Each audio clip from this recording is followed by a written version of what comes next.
लिखा है एक आत्मिक योद्धा हमेशा पाप से लड़ता है जब तक वो जिंदा है। जी वापस रख रहा हूं, सभी तैयार हो जाइए। लिखा है एक आत्मिक योद्धा हमेशा पाप से लड़ता है जब तक वो जिंदा है। मैंने कल कहा था, चाहे वो 8 साल का बच्चा हो या 80 साल का बुजुर्ग व्यक्ति या बुढ़ा जिसको कह सकते हैं ओल्ड मैन, उस सभी को जैसे ही वो अस्तित्व में आता है इस जगत में उसको पता चलता है, और साथ ही साथ एक व्यक्ति जब विश्वासी बन जाता है तो 8 साल से 80 साल तक का वो चाहे विश्वासी हो अविश्वासी हो, लेकिन बात विश्वासी की डीटी चल रही है तो इसके ऊपर ज्यादा जोर देते हुए कहूंगा, एक आत्मिक योद्धा जो प्रभु का सेवक भी है, उसके अंदर विश्वासी है, परमेश्वर का दास है, दासी है। एक आत्मिक योद्धा हमेशा पाप से लड़ता है जब तक वो जिंदा है। अर्थात दूसरा एंगल, अर्थात आज्ञा नहीं तोड़ेगा, नहीं तोड़ना या नहीं तोड़ूंगा, ऐसा कहने वाला एक योद्धा हमेशा इस बात को लेकर चलता है ना। वापस से जितने YouTube के ऊपर अभी देख रहे हैं, आपको भी बताता चलूं कि आप जिस किसी भी शहर, देश, राष्ट्र से हैं, इस विषय के ऊपर डैनियल राज अभी आप सभी के बीच में आ रहा है। लिखा है एक आत्मिक योद्धा हमेशा पाप से लड़ता है जब तक वो जिंदा है। अर्थात लिखा है आज्ञा नहीं तोड़ूंगा। एक पास्टर का कहना होगा आज्ञा नहीं तोड़ूंगा, पूरी जिंदगी लड़ूंगा। एक व्यक्ति जो वर्शिपर है, लड़का लड़की, दास दासी, आज्ञा नहीं तोड़ूंगा। मुझ जैसे बाइबल टीचर यही कहना है, आज्ञा नहीं तोड़ूंगा। जितने मसीह मंथन के प्रभु के दास हैं, जो लैंग्वेज के हिसाब से फेसबुक पर काम कर रहे हैं, साथ ही साथ स्टेट्स के कोऑर्डिनेटर्स हैं, वो भी कहते हैं आज्ञा नहीं तोड़ूंगा। क्यों? क्योंकि पाप को यही कहते हैं, आज्ञा तोड़ना उसी को कहते हैं पाप। और पाप का मतलब आज्ञा तोड़ना, आज्ञा तोड़ने का मतलब है पाप। पाप कोई वस्तु नहीं है, ये कोई ऑब्जेक्ट नहीं है, ये कोई धातु नहीं है, ये एक ऐसी शब्द है जिसको कहते हैं आज्ञा तोड़ने वाले की गिनती पाप में होती है, और जिसका जिक्र मैं फर्स्ट डे यानी कि इस हफ्ते का आपके बीच में रख चुका हूं ना। ये चित्र देखिए। अब आप लोग सोच रहे होंगे कि पास्टर डैनियल बाइबल स्टडी में ये क्या कर रहा है। ओके, बहुत ध्यान से सुनिएगा।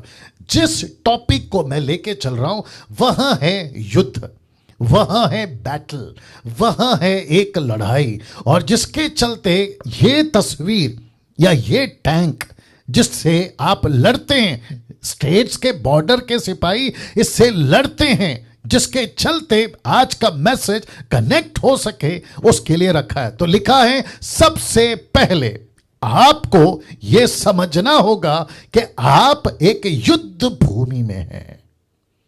वाह इसका मतलब है कि एक भी व्यक्ति जिसका उद्धार हो गया है, जिसने पवित्र आत्मा को पा लिया है, यीशु को अपना जीवन दे दिया है, वो चाहे पास्टर हो या ना हो, बिशप हो या ना हो, वर्शिपर म्यूजिशियन हो या ना हो, वो सब के सब एक आत्मिक युद्ध भूमि में है। तो आपको सबसे पहले यह समझना होगा, जिस दिन आप उद्धार पाते हैं उसी दिन से आपका युद्ध शुरू हो जाता है। वाह, सी क्या कभी जितने लोग देख रहे हैं, क्या कभी इस एंगल से आपने खुद को से देखा था? क्या इस एंगल से क्या आपने कभी खुद को समझा था कि आप जिसका भी उद्धार हो गया है, आप एक युद्ध भूमि में? क्या कभी सोचा था? अगर सोचा था तो आपको सलूट है, अगर नहीं सोचा था तो सोचना शुरू करिए, क्योंकि जिसका भी उद्धार हो जाता है वो घर पर नहीं, वो चर्च में नहीं, वो पिकनिक गार्डन में नहीं, वो किसी म्यूजियम में नहीं, वो किसी 5 स्टार होटल में नहीं, बल्कि वो युद्ध भूमि में है। वो युद्ध भूमि में है, वो युद्ध भूमि में। मैं इसको फिर रख रहा हूं, मैं इसको फिर रख रहा हूं। जितने लोग मुझे अभी देख रहे हैं, मैं सभी को कहना चाहता हूं कि आप सभी सबसे पहले आपको यह समझना होगा कि आप एक युद्ध भूमि में हैं। और कब से आप युद्ध भूमि में आते हैं? जिस दिन आपका उद्धार हो जाता है उस दिन। यूट्यूब के लोगों, आप भी ध्यान से सुनिएगा, आप जिस दिन प्रभु में आते हैं आपका युद्ध शुरू हो जाता है ना। साथ ही साथ मैं जैसे जैसे आगे बढ़ूंगा, जब हम सेकेंड फेज में पहुंचेंगे जिसको कहते हैं इन्वेस्ट, क्योंकि अभी जो चल रहा है इनवाइट, दूसरा चलेगा इन्वेस्ट, तीसरा चलेगा आखिरी इस डीटी का जो फेज 3 होगा उसको कहेंगे एम्पावरमेंट। तो मैं जब इन्वेस्ट में आऊंगा तो उस वक्त में मैं बताऊंगा कि एक टॉपिक चलेगा और वहां होगा सैटन एंड हिज किंगडम, शैतान और उसका राज्य। मैं उसके ऊपर आप लोगों से बात करूंगा, लेकिन अभी क्योंकि वो टॉपिक नहीं है, लेकिन उसके बावजूद आपके बीच में ये युद्ध भूमि की बात मैं कर रहा हूं। नाउ पास्टर डैनियल, आपने कहा हम सब युद्ध भूमि में, तो हमारा शत्रु कौन है? ये तो प्रश्न उठेगा ना। तो लिखा है हमारा सबसे पहला दुश्मन, फिर लिखा है हमारा सबसे बड़ा दुश्मन, फिर लिखा है हमारा आखिरी सांस तक का दुश्मन। कोई गेस कर सकता है कौन है?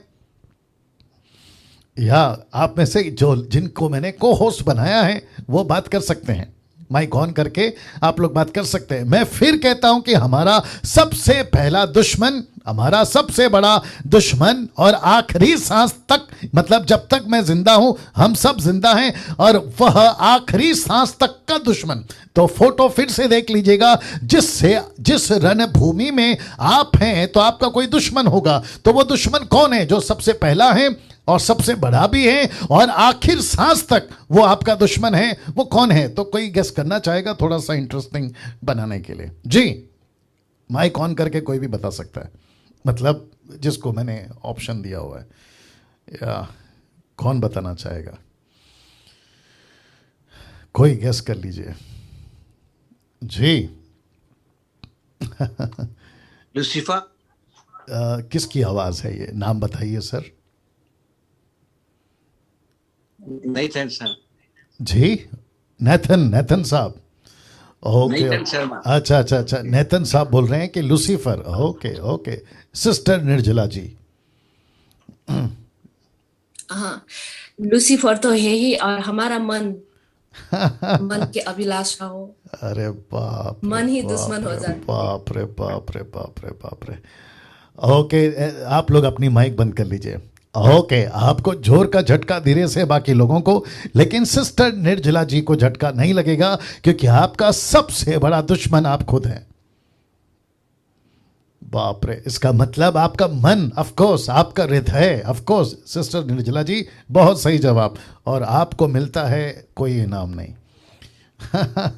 वापस आ रहा हूं, फिर से रख रहा हूं, देखिए बहुत गजब की चीज आ रही है, ठीक है ना? तो सबसे पहले यूट्यूब के लोगों आप भी सुनिए, सबसे पहले आपको समझना होगा कि आप एक युद्ध भूमि में हैं, और जिस दिन आपका उद्धार होता है उसी दिन आप जो है ये युद्ध में आप लोग आ जाते हैं और आपका युद्ध शुरू हो जाता है। लेकिन युद्ध में आपका दुश्मन कौन है? आपको गोली किसको मारनी है? आपको लड़ना किससे है? तो लिखा है सबसे पहला दुश्मन, सबसे बड़ा दुश्मन और आखिरी सांस तक का दुश्मन, और वो दुश्मन है हम खुद।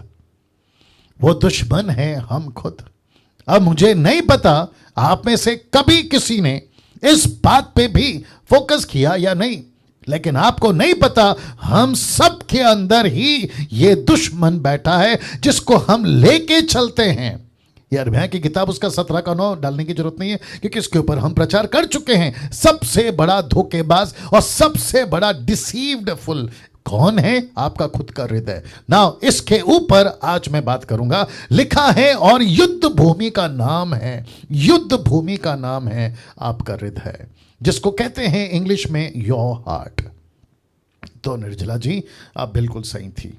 ओके, तो वापस आते हैं। अब आपको कॉन्सेप्ट समझ में आ गया है, और साथ ही साथ यूट्यूब के लोगों आप भी समझ गए हैं कि ऐसा कौन सा युद्ध भूमि है जहां आपको लड़ना है, और आपको किस से लड़ना है? आपको खुद से लड़ना है, और वो लड़ाई है आपके हृदय में, आपके दिल में, आपके मन में। नाउ पास्टर डैनियल, क्या इसका कोई स्क्रिप्चर है? लीजिए अभी दे देता हूं। रोमियो की किताब उसका 7 का 23, the book of Romans chapter 7 verse 23 लिखा है, परंतु मुझे अपने अंगों में दूसरे प्रकार की व्यवस्था दिखाई पड़ती है जो मेरी बुद्धि की व्यवस्था से लड़ती है।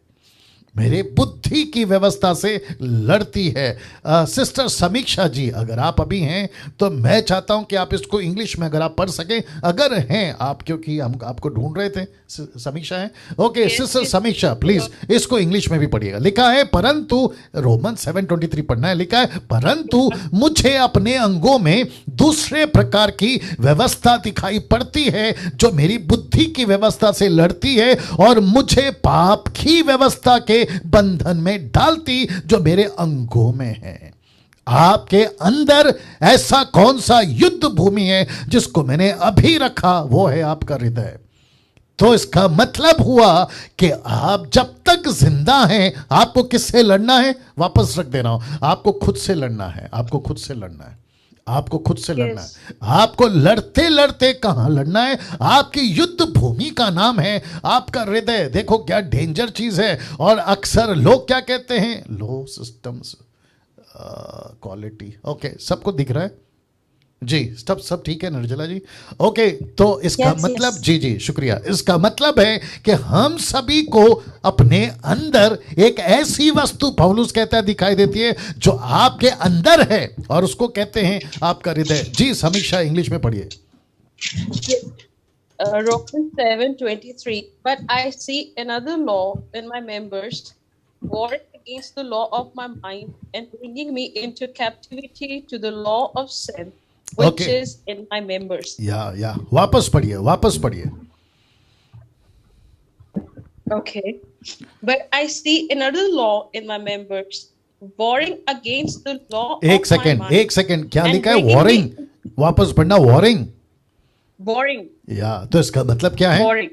इसका मतलब क्या है? युद्ध। Warring. युद्ध। एग्जैक्टली मैं अभी तो वही कह रहा हूं। तो इसका मतलब है आप जो पढ़ रही थी वो NKJV माफ करिए, या किंग जेम वर्जन है? कौन सा है? Yes, NKJV. Okay, New King James version है और लिखा है यूट्यूब के लोगों, आप भी सुनिए। तो इसका मतलब है कि जो ट्रांसलेशन हिंदी मैंने रखा है वो 99.9% मैच करता है और जिसके चलते लिखा है कि मुझ में दूसरा कोई है जो मेरे अंगों में रहता है और लिखा है मुझसे लड़ता है। नाउ इसको देखिए जी, मैं चाहता हूं कि सबका फोकस यहां पर हो। लिखा है पहला पत्रस 4:1 में लिखा है, सो जबकि मसीह ने शरीर में होकर दुख उठाया तो तुम भी उसकी उसी मनसा को धारण करके हथियार बांध लो। क्या लिखा है? हथियार बांध लो। क्यों? क्योंकि जिसने शरीर में दुख उठाया वो पाप से छूट गया। इसका मतलब है कि एक व्यक्ति को आज से लेकर 80 साल तक उसको लड़ना है और किससे लड़ना है? उसको खुद से लड़ना है और युद्ध भूमि का नाम है हृदय। वाह। और जिसके चलते पौलुस कहता है, क्या देखिए क्या कहता है 1 कुरिन्थियों 9:23 में, परंतु मैं अपनी देह को मारता कूटता और वश में लाता हूं। तो इसका मतलब ये हुआ, वापस आऊंगा, तो यीशु ने लिखा है शरीर में दुख उठाया। यीशु ने शरीर में क्यों दुख उठाया? ताकि वो शरीर में जय पा सके, विजय पा सके, और जिसके चलते वही पैटर्न मुझको और आपको फॉलो करना है। बहुत सारे लोग इसको नहीं समझ पाते, कहते हैं कि जब प्रभु ने मुझे आजाद कर दिया है तो मैं आजाद हो गया हूं, अब मुझे कोई चिंता नहीं है। नहीं, आपको चिंता है क्योंकि आपको नहीं पता, जिसके लिए पौलुस ने यहां पर मैंने पढ़वा दिया कि मुझ में कोई है जो मुझसे लड़ता है, मेरे साथ में उसका युद्ध चलता रहता है और वह है आपका हृदय। ना मैं चाहता हूं कि सिर्फ हाथ उठा देना अगर मैं प्रश्न पूछूं, अगर आप सहमत हैं तो। यहां ऐसे कौन कौन है जूम पर और यूट्यूब के लोगों, आप लोग जब उठा लेना तब उठा लेना। तो मैं चाहता हूं कि सभी मुझे जवाब दें। यहां ऐसे कौन कौन है जिसका मन कभी करता है प्रार्थना करने का और कभी नहीं करता है? अपना हाथ उठाएं जी। वापस पूछना, शायद आप लोगों ने नहीं सुना। ऐसे कौन कौन है जिसका कभी मन करता है प्रार्थना करने का और कभी नहीं करता है? थैंक यू निर्जला जी। ऐसे कौन कौन है? आपके या ऑलमोस्ट इसका मतलब है, मैं इस वक्त में यूट्यूब माफ करें जूम के ऊपर बात कर रहा हूं यूट्यूब वालों, ताकि इनको भी मैं समझा सकूं और आपको भी समझा सकूं। तो वापस आ रहा हूं, मैं फिर पूछूंगा कि यहां कौन कौन है जिनका कभी मन करता है प्रार्थना करने का, कभी नहीं, जिनका कभी मन करता है बाइबल पढ़ने का, कभी नहीं, जिनका कभी मन करता है सेवा करने का, कभी नहीं। कभी कभी ऐसा लगता है कि मैं बस आज पूरी परमेश्वर के साथ में जिंदगी बिता लूं, और कभी कभी तो रद्दी भर भी दिल नहीं करता है। तो ऐसे टाइम पे आपको करना क्या है? उसी को कहते हैं लड़ाई करना है। वाह अरे ये ना बात समझ में, इसी को कहते हैं लड़ाई करना है। तो जिस दिन सब कुछ ठीक चल रहा होता है वो तो परमेश्वर का अनुग्रह है, लेकिन आपको लड़ना कब है? जिस दिन मन नहीं करता। और आपको पता है 90% क्रिश्चियन यहीं पे फेल हो जाते हैं, और वो कहते हैं कि आज कुछ ठीक नहीं लग रहा है, मैं आराम करता हूं। आज मन नहीं कर रहा है, बाइबल बंद कर देता हूं। आज प्रार्थना का मन नहीं कर रहा है, प्रार्थना बंद कर देता हूं, और वहीं पे आप लड़ाई हार जाते हैं। कम ऑन, यस और नो। तो जिस दिन आपको लगता है कि आज मन नहीं कर रहा है, उस दिन ज्यादा करो। जिस दिन लगता है बाइबल नहीं पढ़ने का मन कर रहा है, उस दिन ज्यादा करो। प्रार्थना नहीं करने का मन कर रहा है, उसी दिन आपको ज्यादा करना है। तो लिखा है हथियार बांध लो। देखिए शब्द को देखिए, मैंने लाल से उसको हाईलाइट किया है, लिखा है हथियार बांध लो।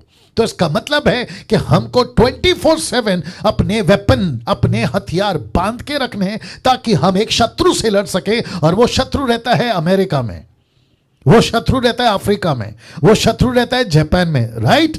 जी नहीं, वो शत्रु रहता है आपके अंदर, आप में ही वो आपका शत्रु है। क्या डेंजर परिस्थिति है, सोच के देखिए। जिसके चलते पौलुस कहता है अपनी देह को मारता, कूटता, पीटता, और लिखा है वश मैं लाता हूं, उसको कंट्रोल करता हूं। कौन करता है? जो सीख गया युद्ध लड़ना, जो सीख गया अपने वेपन को इस्तेमाल करना, जो सीख गया और समझ गया कि मैं कहां पर हूं, वापस रख देता हूं, मैं कहां पर हूं, मैं एक युद्ध भूमि में हूं। ये देख लीजिए, मैं एक युद्ध भूमि में हूं।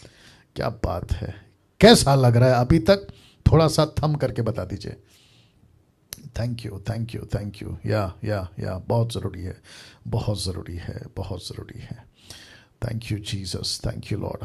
तो अभी तक तो ये कॉन्सेप्ट क्लियर हो गया कि हमारा सबसे बड़ा दुश्मन हमारे अंदर है, हम खुद हैं, और वो युद्ध भूमि का नाम है हृदय। दोस्तों जो यूट्यूब के लोग हैं आप लोग भी देख लें। और जिसके चलते पौलुस यहां पर कहता है कि मैं खुद को मारता, पीटता, कूटता हूं। क्यों? ताकि मैं उसको वश में ला सकूं। तो इस वक्त में आपके बीच में मैं कुछ और वचन को रख रहा हूं। लिखा है 2 कुरिन्थियों 1:12, क्योंकि हम अपने विवेक की उस गवाही पर घमंड करते हैं कि जगत में, और विशेष करके तुम्हारे बीच में, बहुत ध्यान से सुनिएगा, तुम्हारे बीच में ऐसा लिखा है हमारा चरित्र परमेश्वर के योग्य ऐसी पवित्रता, सच्चाई सहित था, जो शारीरिक ज्ञान से नहीं परंतु परमेश्वर के अनुग्रह के साथ था। यह पौलुस है जो कहता है कि मेरा चरित्र अच्छा था। यह पौलुस है जो कहता है मेरा कैरेक्टर अच्छा था। अब कोई पूछना चाहता है कि पास्टर डैनियल ऐसा इसने क्यों कहा? क्योंकि पौलुस के ऊपर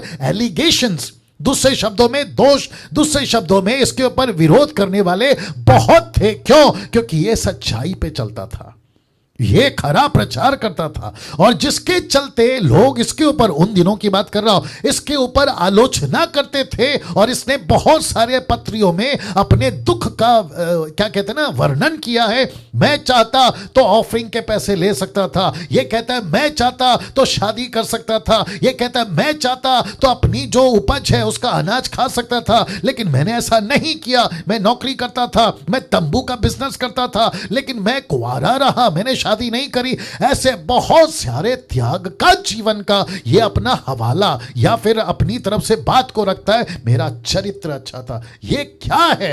ये कहता है मैंने खुद को मारा है, खुद को कूटा है, मैंने खुद को वश में लाया है। क्या बात है! ऐसा कैरेक्टर का पौलुस, ऐसा चरित्र का पौलुस कहता है मेरी गवाही है, मुझ पर कोई दोष नहीं लगा सकता।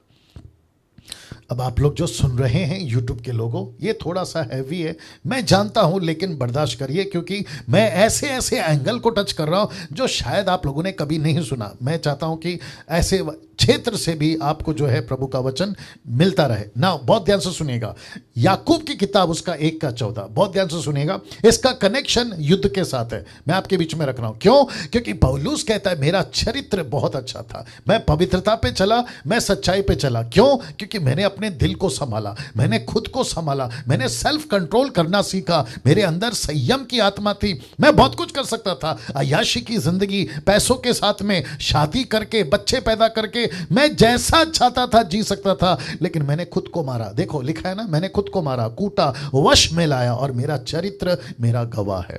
उस वक्त का ऐसा व्यक्ति जिसने ये गवाही दी। याकूब 1:14 क्या कहता है? देखो लिखा है, प्रत्येक व्यक्ति अपनी ही अभिलाषा में, ध्यान दीजिए, अभिलाषा, ये जो शब्द है ना जिसको मैंने अंडरलाइन किया, लिखा है अपनी ही अभिलाषा में खिंच कर फंस कर परीक्षा में पड़ता है।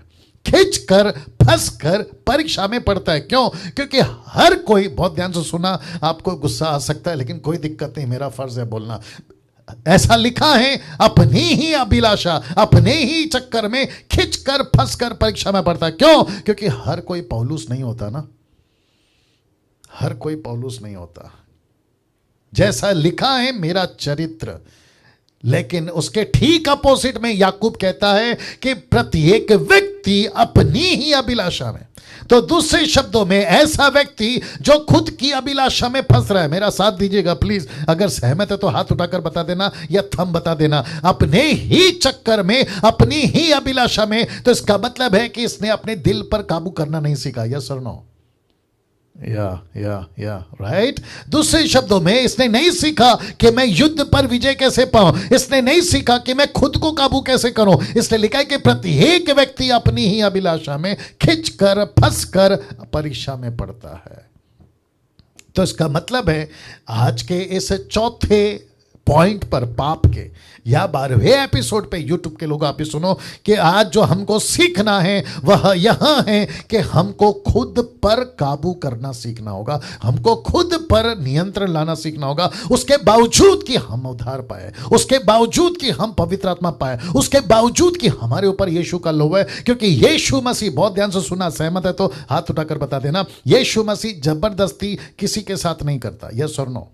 आपको बाइबल दे दी है, आपको पढ़ना है, आपको वचन दे दिया है, उस पे चलना है, आपको पवित्रता की बात बता दी है, आपको चलना है। यीशु आपका हाथ पकड़ के नहीं चलाएगा।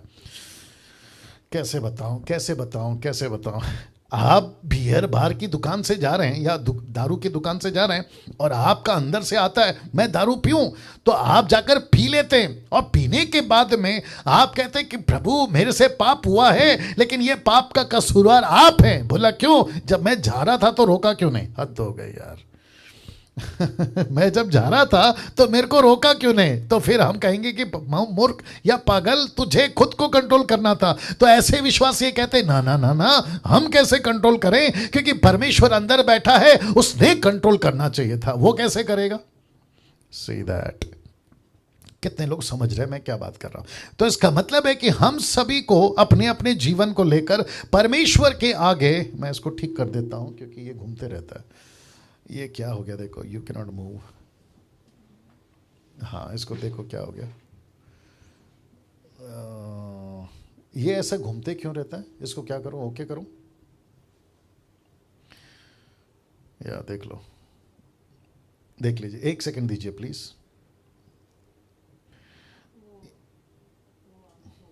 क्या हो गया था? किधर क्लिक हो गया था? ओके, देख लो, फटाफट कर लो। नहीं, मुझे एक जगह पे नहीं दिखेगा सब लोग। किसका नेटवर्क इशू? इसका? ओहो। ओके, अभी सब ठीक है, मैं दिख रहा हूं। या गुड। यस। या थैंक यू। सो इसका मतलब ये हुआ कि किसी को प्रभु जबरदस्ती नहीं करता। यस और नो? जिसको परमेश्वर वचन दे दिया है, इसका मतलब है कि चलना, मसीह जीवन जीना, पवित्रता पे चलना, ये हम सब का काम है। आमीन। ये हम सबका काम है। यीशु जबरदस्ती बाइबल नहीं पढ़वाएगा, राइट?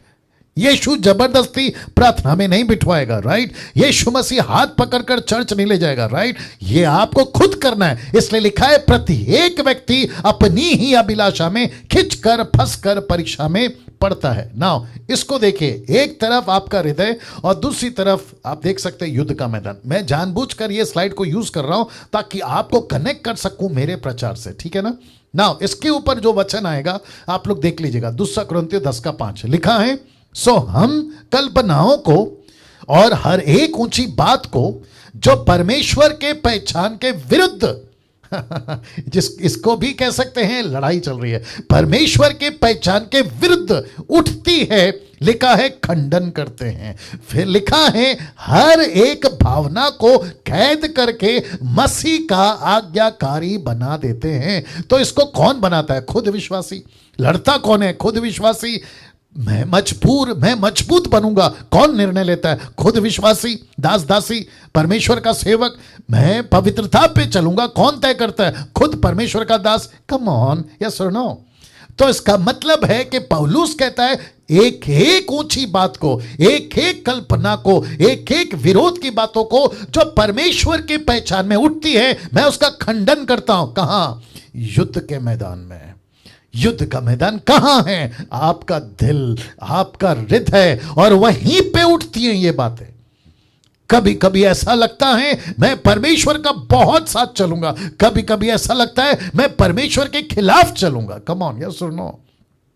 जिसके चलते पौलुस कहता है ऐसी कल्पनाओं को, ऊंची बातों को, परमेश्वर के पहचान के विरुद्ध की बातों को मैं खंडन करता हूं, मैं विरोध करता हूं, मैं उससे लड़ता हूं। कब तक? जब तक जिंदा हूं तब तक। ना इसको देखिए, नीति वचन 23:7, क्योंकि जैसा, बहुत पावरफुल लाइन है, लिखा है क्योंकि जैसा वह अपने मन में, ब्रैकेट में लिखा हार्ट में, विचार करता है वैसा वह आप है। ओ ओ ओ ओ ओ ओ, थोड़ा सेकंड दीजिए जब तक इसको डाइजेस्ट करिए। पानी पी रहा हूं जी, वापस आ रहा हूं। देखिए क्या लिखा है, क्योंकि जैसा वह अपने मन में, यानी कि ब्रैकेट में हार्ट में, क्योंकि इंग्लिश ट्रांसलेशन हार्ट आया, ठीक है ना, अपने हार्ट में विचार करता है वैसा वह आप है। आप जैसे सोचोगे, आप जैसे जियोगे, आप वैसे ही रहोगे। क्या गजब की चीज आ रही है, राइट? तो इसका मतलब यह हुआ कि आपका जो हृदय है ना, वो बहुत मेजर रोल प्ले करता है। आपको सबसे ज्यादा खुद को संभालना है, आपको सबसे ज्यादा आपके हृदय को संभालना है, क्योंकि नीति वचन लिखने वाला कहता है जैसा अपने मन में वो विचार करता है वो वैसा ही बन जाता है। मैं पवित्रता का विचार करूंगा, मैं पवित्र बनूंगा। मैं धार्मिकता का विचार करूंगा, मैं धर्मी बनूंगा। आज मैं प्रभु के पीछे चलूंगा तो वो पक्का प्रभु के पीछे चलेगा। मैं मन में विचार करता हूं मैं परमेश्वर की सेवा करूंगा, वो पक्का सेवक बनेगा, क्योंकि लिखा है वो जैसा मन में सोचता है वो वैसा ही बन जाता है। तो मैं रिक्वेस्ट करता हूं आप सभी को, प्रार्थना करवाना बंद करिए कि प्रभु के दास मेरे लिए प्रार्थना करो कि मैं सत्य के रास्ते पे चलूं। नीति वचन कहता है बेटा प्रार्थना से कुछ नहीं होगा, तुझे खुद को तेरी लड़ाई लड़नी है। माय गुडनेस, आपको खुद की लड़ाई लड़नी है। कैसा लग रहा है बाकी लोग भी बताएंगे। आपको खुद की लड़ाई लड़नी है, खुद की लड़ाई, राइट? खुद की लड़ाई। नाउ एक गजब का वचन और रख रहा हूं जो यीशु ने कहा था अपने प्रचार में। देखो क्या कहा था, देखो यीशु ने क्या कहा था लूका 12:35 में। यीशु ने कहा तुम्हारी कमरें बंधी रहें। इसका मतलब है कि आपका जो सीट बेल्ट है ना, या फिर आपका जो क्या कहते हैं ना उसको, इफिसियों का 6वां अध्याय में लिखा ना, कमर बंद कर, कमर बांध कर।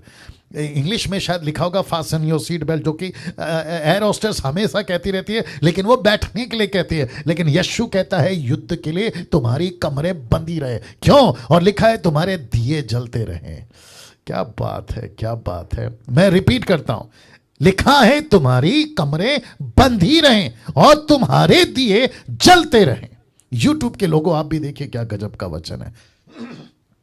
मैं रिक्वेस्ट करता हूं कि सबके वीडियो जिसको कहा गया है कि वो बंद रख सकते हैं वो बंद रखें, लेकिन बाकी सबके वीडियो ऑन रहे। बाकी सबके वीडियो ऑन रखिए। Thank you. अच्छा अच्छा अच्छा, ठीक है, देखते क्या होता है। या वंडरफुल वंडरफुल वंडरफुल, क्या गजब का परमेश्वर बात कर रहा है इन दिनों में। लिखा है तुम्हारी कमरें बंधी रहे, इसका मतलब है कि तुम्हारी लड़ाई की जो बेल्ट है ना, उसको बांध के रखो और दिए जलते रहे ना। दोस्तों, पहला पत्रस 1:13 बहुत गजब का ये भी वचन है, आपके बीच में रख रहा हूं। लिखा है अपनी अपनी बुद्धि की कमर बांधकर। ये सब का कनेक्शन बैटल से है। एक्सक्यूज मी, मैं फिर कहता हूं, इन सब का कनेक्शन है ना युद्ध से, युद्ध के ग्राउंड से या बैटल ग्राउंड से। लिखा है अपनी अपनी बुद्धि की कमर बांधकर सचेत रहकर उस अनुग्रह की पूरी आशा रखो जो यीशु मसीह के प्रकट होने के समय तुम्हें मिलने वाला है। इसका मतलब है आखिरी दिनों में मिलने वाला है।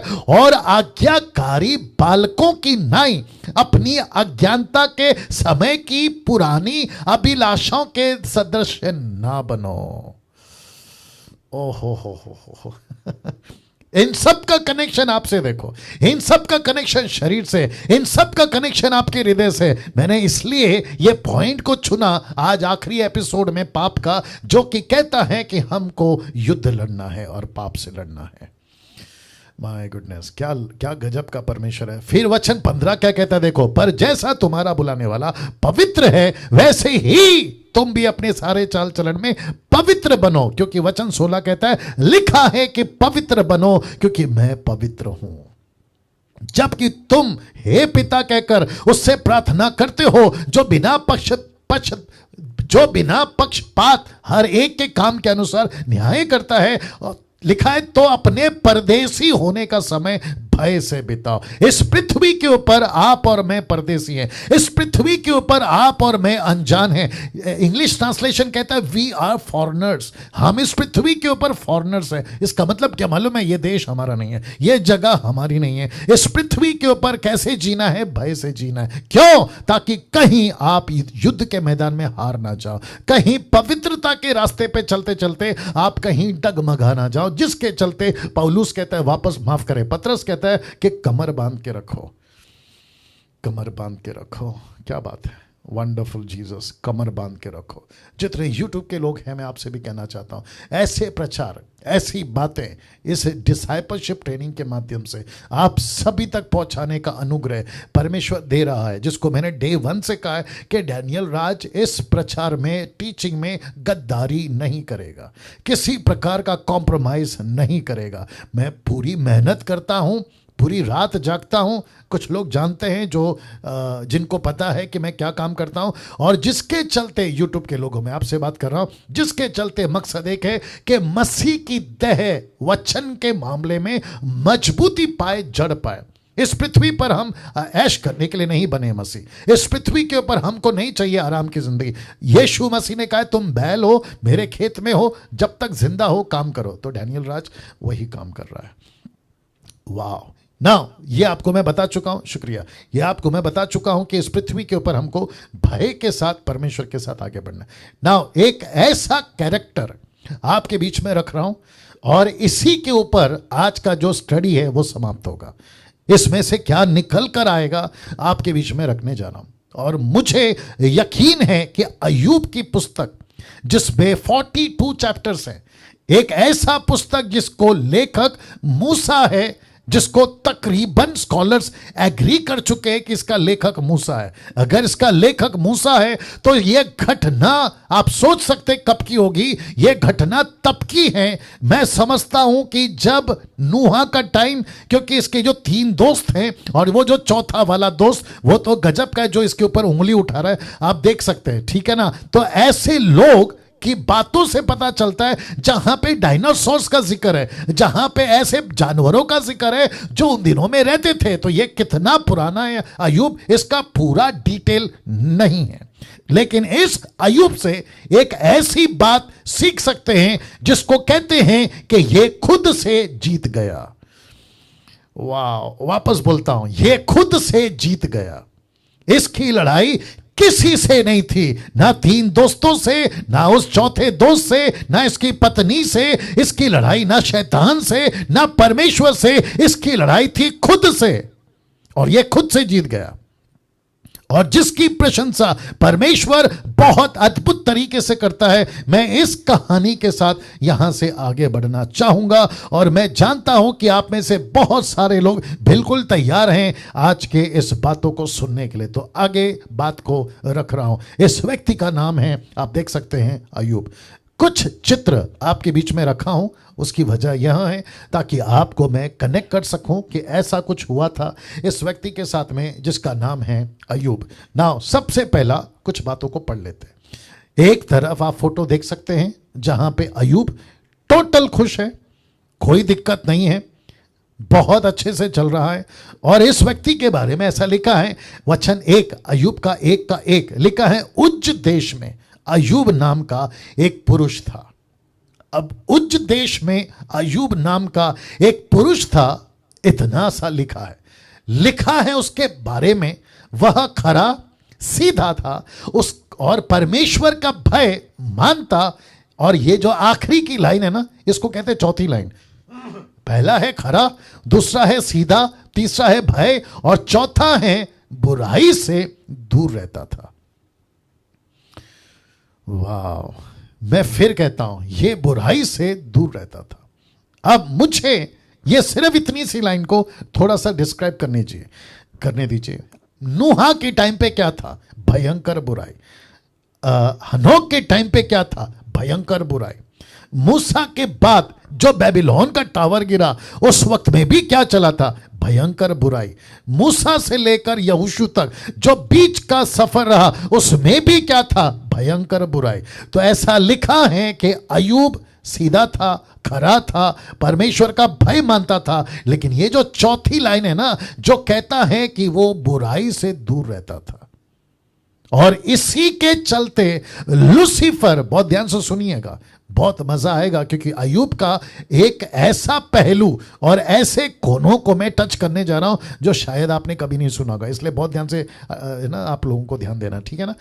तो एक ऐसा व्यक्ति जिसको कहते हैं लूसीफर, एक ऐसा व्यक्ति जिसको कहते हैं इब्लीस, एक ऐसा व्यक्ति जिसको कहते हैं शैतान या शैतान, सेटन, उस व्यक्ति को, उस शैतान को अय्यूब के जीवन को छूने का, माय गुडनेस गेट रेडी, अय्यूब के जीवन को छूने का इसने कभी मौका नहीं दिया था, किसी भी तरीके से। ये 24/7 परमेश्वर के साथ सीधा, परमेश्वर के साथ खरा, परमेश्वर के भय में, और आखिरी चौथी लाइन कहता है बुराई से नफरत करता था। तो लूसीफर को क्या चाहिए आज की तारीख में? बहुत ध्यान से सुनिएगा, नफरत से प्यार, बुराई से प्यार करने वाले लूसीफर को आज क्या चाहिए? मेरा संसार से प्यार करो, मैंने जो बुराई फैलाई है उससे प्यार करो। चलो प्यार मत करो, कम से कम साथ तो दो, चलो साथ मत दो, कभी कभी देखने आ जाया करो। ऐसा जीसस क्राइस्ट, ऐसे क्रिश्चियनों की तादाद आज 90% से भी ज्यादा है। लेकिन अय्यूब को लूसीफर हाथ तक नहीं लगा पाया। और बहुत ध्यान से सुनिएगा, मैं एक ऐसा एंगल या एक ऐसा कनेक्शन दे रहा हूं कि जीसस क्राइस्ट, पृथ्वी एक दुनिया है, आकाश एक दुनिया है, और स्वर्ग एक दुनिया है जहां परमेश्वर रहता है। पृथ्वी एक दुनिया जहां इंसान रहते हैं। लेकिन ये जो बीच की दुनिया है ना, जिसको कहते हैं आकाश, यहां बैठा है लूसीफर, यहां बैठा है लूसीफर। और वो ताकता रहता है, खोज करता रहता है, उसकी नहीं जो दारू पी रहा है, उसकी नहीं जो मूर्ति पूजक है, उसकी नहीं जो व्यभिचारी है, उसकी नहीं जो कत्ल करता है, मर्डरर है, आतंकवादी है, नक्सलाइट है, जी नहीं, वो उसकी ताक में रहता है कि कौन है जो बुराई से नफरत करता है, कौन है जो मेरे इलाके से नफरत करता है, कौन है जो मेरी बातों से नफरत करता है, उसको पकड़ो, उसको पकड़ो। और ये व्यक्ति अकेला नहीं है इस आकाश के अंदर, उसके बहुत सारे किंगडम हैं। माय गुडनेस, उसके बहुत सारे किंगडम हैं, उसके बहुत सारे राज्य हैं, उसकी स्ट्रैटेजी है, उसकी रणनीति है, उसके पास में बहुत सारे दुष्ट आत्मा है, जो कम से कम, जिसको कहते हैं 1/3, 1/3, उसके साथ में जो नीचे गिरे थे ना, वो सारे के सारे दुष्ट आत्मा उसके ऑफिस के वर्कर्स हैं, उसके ऑफिस के वर्कर्स हैं। और इसने एक व्यक्ति को स्पॉट किया, मेरा शब्द को पकड़िए, उसने एक व्यक्ति को स्पॉट किया, और वो व्यक्ति का नाम क्या है? अय्यूब। उस व्यक्ति का नाम है अय्यूब। उस अभी इसको मैं कनेक्शन दे रहा हूं, वापस पीछे जाऊंगा लेकिन स्लाइड को पीछे नहीं ले जा सकता।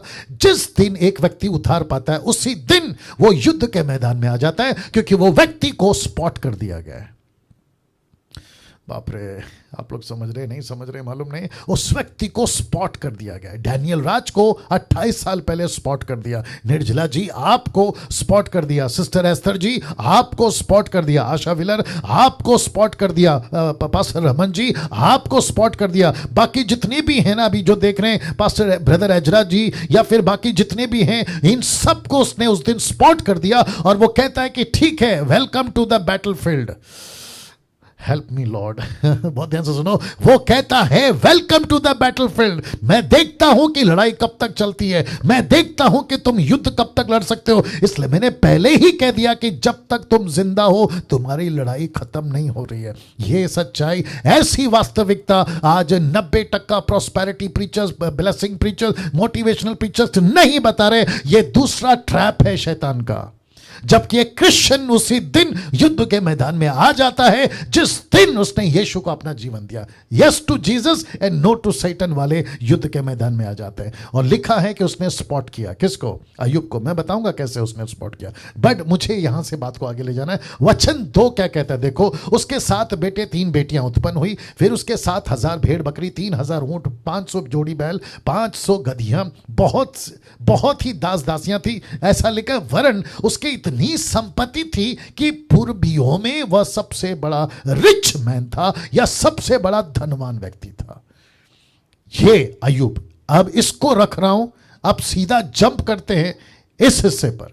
वचन 14 लिखा है, तब एक दूत अय्यूब के पास आकर कहने लगा, हम तो बैलों से हल जोत रहे थे, गधियां उनके पास चारा चर रही थी कि शाबा के लोग धावा करके उनको ले गए, तलवार से तेरे सेवकों को मार डाला और मैं ही अकेला बचकर तुझे समाचार देने को आया हूं। ये कह ही रहा था कि दूसरा, वह अभी ये कह ही रहा था कि दूसरा भी आकर कहने लगा, परमेश्वर की आग आकाश से गिरी और उससे भेड़ बकरियां और सेवक जलकर भस्म हो गए, मैं ही अकेला बचकर तुझे समाचार देने को आया। वचन 17, वह अभी ये कह ही रहा था कि एक और भी आकर कहने लगा, कसदी लोग 3 दल बांधकर ऊंटों पर दावा करके उन्हें ले गए, तलवार से तेरे सेवकों को मार डाला, मैं ही अकेला बचकर समाचार देने को आया हूं। वचन 18, वो अभी कह ही रहा था कि एक और भी आकर कहने लगा, तेरे बेटे बेटियां तेरे बड़े भाई के घर में खाते दाखमधु पीते थे कि जंगल की ओर से बड़ी प्रचंड वायु चली,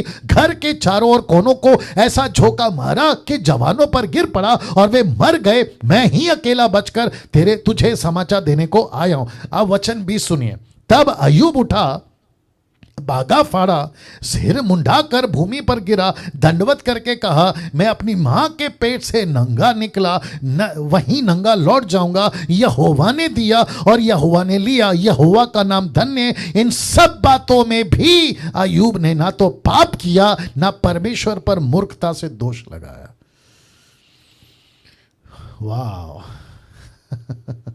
जिस मकसद के साथ में अय्यूब को स्पॉट किया था, मैं रखूंगा, लूसीफर ने एक के बाद एक, अभी खत्म नहीं हुआ कि दूसरी मुसीबत, अभी खत्म नहीं हुआ कि तीसरी मुसीबत, ये खत्म नहीं हुआ कि चौथी मुसीबत, ऐसा करते करते प्रॉपर्टी खत्म, बच्चे खत्म, बेटियां बेटे खत्म, नौकर खत्म, उसके क्या कहते हैं जानवर, जितने गाय बैल ऊंट, ये सारे के सारे खत्म। और जैसे ही ये खत्म हो गए, इसके मुंह से क्या निकलना चाहिए था?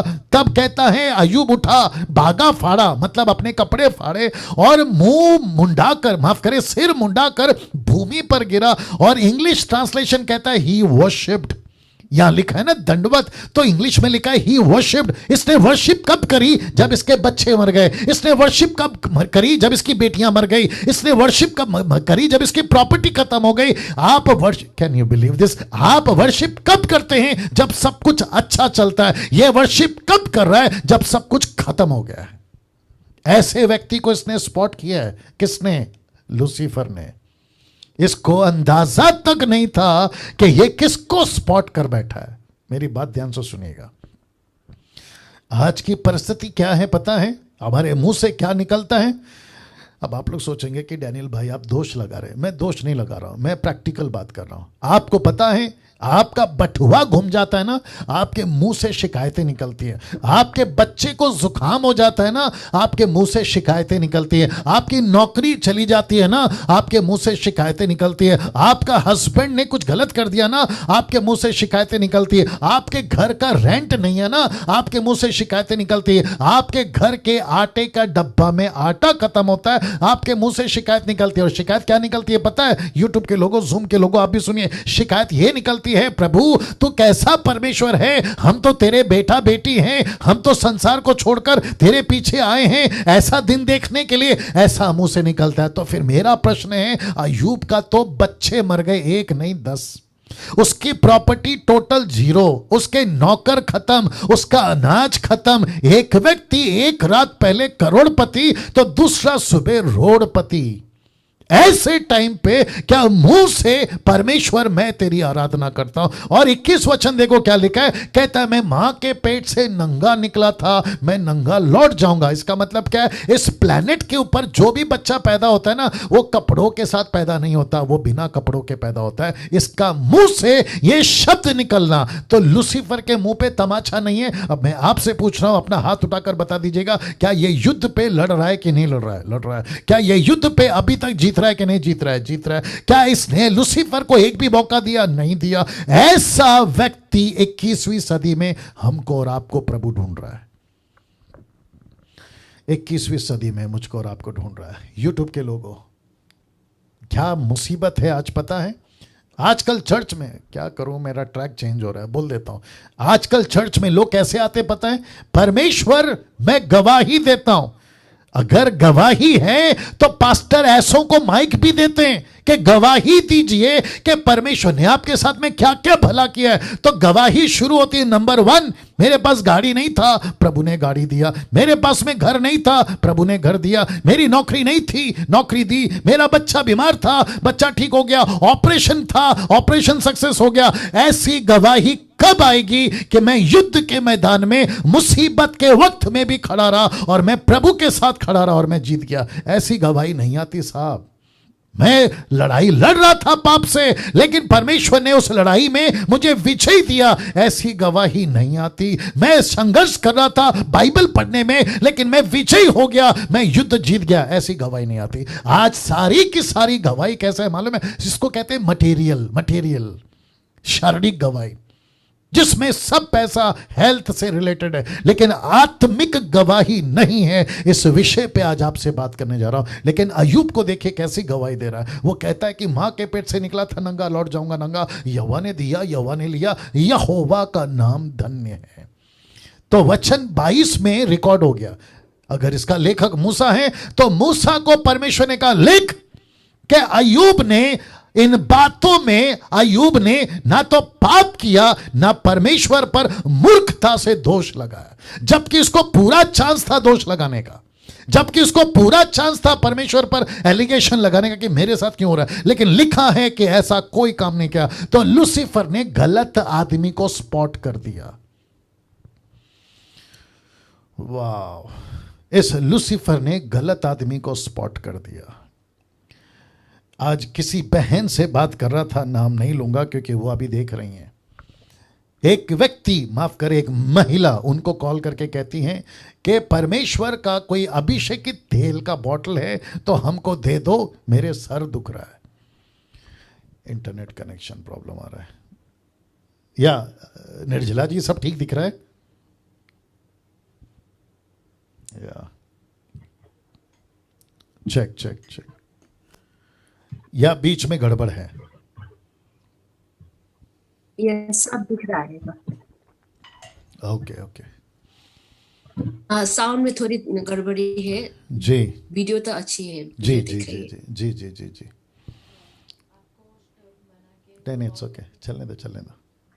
इसको बंद करना है। ओके, ठीक है, बंद कर दो। हाँ, वहाँ पे ले लो, मेरे को उस बना दो। चलो, हम एक लैपटॉप बंद कर रहे हैं ताकि नेटवर्क ठीक से चले। या क्या करें टेक्नोलॉजी भी गड़बड़ कर देती है कभी कभी, लेकिन बहुत गजब का पॉइंट है ये वाला। मैं रिक्वेस्ट करता हूं कि आप लोग बहुत ध्यान से सुनिएगा, ठीक है ना? या हो गया। अभी ठीक है निर्जला जी, नीता जी, आप लोग सब ध्यान दीजिए। Yes. Okay. ठीक है। Thank you, God bless you. Okay, now वापस आ रहा हूं। इस व्यक्ति को लूसीफर ने गलत स्पॉट किया, मैं वो बता रहा था। गलत व्यक्ति को स्पॉट कर दिया इसने। तो आज एक बहन से बात हो रही थी, नाम नहीं लूंगा, क्योंकि वो बता रही थी कि किसी ने कॉल करके कहा कि अगर तेल का अभिषेकित बॉटल मुझे कहीं से मिल जाए, मेरे सर में दुख रहा है। अब मुझे बताइए, अयूब को तो तेल का बाल्टी मंगाना चाहिए था, बॉटल नहीं बाल्टी।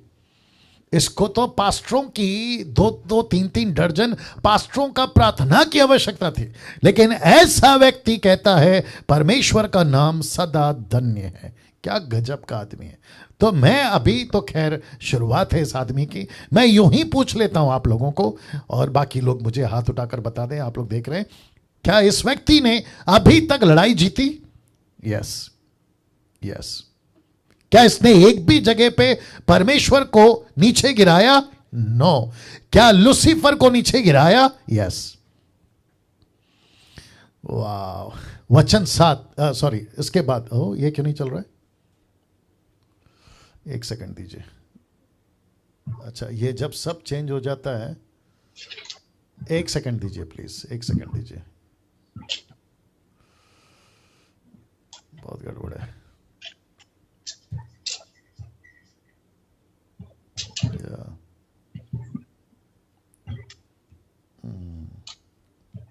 किसी का माइक चल रहा है, बंद कर लीजिए प्लीज। किसी का माइक चल रहा है, बंद कर लीजिए। वापस आ गया पूरा, कोई नहीं, रिकैप हो रहा है। या ना, अभी तक हम ये देख चुके हैं कि एक भी गलती इसके साथ नहीं हुई, कोई पाप इससे नहीं हुआ। इसी के दूसरे का साथ, यानी कि चैप्टर 2:7 लिखा है, तब शैतान यहोवा के सामने से निकला, अय्यूब को पांव के तलवे से लेकर सिर की चोटी तक बड़े बड़े फोड़े से पीड़ित किया। अरे बाप रे। तो अब जरा देखिएगा, बच्चे मर गए, इसने कहा तेरा नाम धन्य है। बेटियां मर गई, बेटियां मर गए, तेरा नाम धन्य है। प्रॉपर्टी खत्म हो गई, तेरा नाम धन्य है। मेरे नौकर चाकर मर गए, तेरा नाम धन्य है। अब दिक्कत यह है, अब इसके खुद के शरीर में इसको, जिसको इंग्लिश में लिखा है बॉयल्स, फोड़े आ गए। तब अय्यूब खुजलाने के लिए एक टिकरा लेकर राख पर बैठ गया। कहां बैठ गया? राख पर बैठ गया। आप देख सकते हैं, इसको एक तरफ बॉयल्स हैं जिसको कहते हैं फोड़ा, और वो भी छोटे नहीं, देख लो लिखा है बड़े बड़े फोड़े। अब आप सोच के देखिए, मुसीबत पहले बाहर थी, अब मुसीबत अंदर है, ठीक है ना? लेकिन इतना काफी नहीं था कि एक मैडम आती है, और ये मैडम इसकी पत्नी है। आइए देखते क्या लिखा है। लिखा है वचन 9 में, तब उसकी स्त्री, मतलब उसकी पत्नी, उससे कहने लगी, बहुत ध्यान से सुनिएगा, क्या तू अब भी अपनी खराई पर आप देख रहे हैं, क्या तू अब भी अपनी खराई पर बना है? परमेश्वर की निंदा कर, और चाहे मर जाए तो मर जा। ओ ओ ओ ओ ओ ओ ओ, इसको कहते हैं ऐसी औरत जिसको जरा भी सेंस, बुद्धि नहीं है, परमेश्वर की बात को नहीं समझ रही, अपने खुद के पति को ऐसे टाइम पे साथ देने के बजाय कहती है मर जा, कहती है मर जा। और कैसे मर जा? परमेश्वर की निंदा करके मर जा। मैं यहां पे रुकूंगा, मैं यहां पे रुकूंगा। इसको कहते हैं, मैंने जैसे कल भी कहा था, क्यों नहीं, इसको कहते, मैंने कल भी कहा था, अगर एक गिरे तो दूसरा उसको उठाए, एक कमजोर पड़े तो दूसरा उसको साथ दे। आपको पता है सबोपदेशक उसका 4 अध्याय वचन 9 से 11 तक में कॉन्टेक्स्ट क्या है? पति पत्नी का। ऐसा लिखा है वचन 11-12 में कि 3 धागे का बंधा हुआ रस्सा या रस्सी, डोर, रोब कभी नहीं टूटता। एक रस्सी पति, दूसरा रस्सी पत्नी, तीसरा रस्सी परमेश्वर जो दोनों को लपेट के रखता है। ऐसी रस्सी जल्दी से नहीं टूटती, लिखा है। लेकिन दिक्कत की बात यहां है कि यहां पे पति को स्पॉट किया शैतान ने, पत्नी नहीं समझ रही है। तो इससे पता चलता है कि यह घटना कब की है और कौन सा टाइम था। आपको याद होगा कि लूत की पत्नी भी लूत का साथ नहीं दे पाई। लूत की पत्नी भी, ऐसा टाइम था जहां पे मैच्योरिटी उतने लेवल की नहीं थी। वहां पे टीचिंग, शिक्षा, धार्मिकता, वचन की बातें उस लेवल पे नहीं थी। तो ये व्यक्ति, माय गुडनेस, अगर इसके जगह पे हम 5 मिनट भी खुद को रखे ना तो दर्द पता चलेगा कि बच्चे मर गए, नौकर चले गए, प्रॉपर्टी खत्म हो गई, मैं रोड पे आ गया, और ऊपर से जिसका सहारा मिलना था, जिसके ऊपर उम्मीद थी, उसकी पत्नी, वो तक कहती है मर जा, वो तक कहती है मर जा। अब आप सोच के देखिए कि आज के युग में जितनों की शादी नहीं हुई, फेसबुक जूम के लोगों ध्यान से सुनो, जिनकी शादी नहीं हुई है, मैं उन सभी को कहना चाहता हूं कि आप जब भी शादी करें, लड़का हो या लड़की हो, ऐसे ही लड़की या लड़के को चुने जो आपसे ज्यादा आत्मिक हो।